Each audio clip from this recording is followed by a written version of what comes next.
নির্বাচন কমিশন পুনর্গঠন ও স্থানীয় সরকার নির্বাচনের দাবিতে মিরপুরে বিক্ষোভ সমাবেশ করেছে জাতীয় নাগরিক পার্টি এনসিপি। বৃহস্পতিবার বিকেলে মিরপুর 10 নম্বর স্বাধীনতা চত্বরে এই সমাবেশ করেন তারা।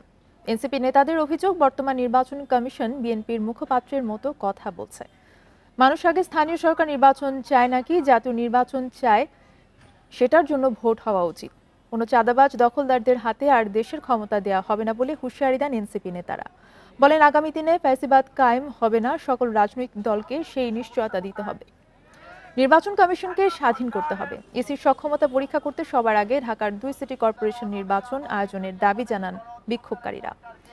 সংস্কার দ্রুত বাস্তবায়নের পাশাপাশি জুলাই সনদ প্রকাশের দাবি জানান তারা।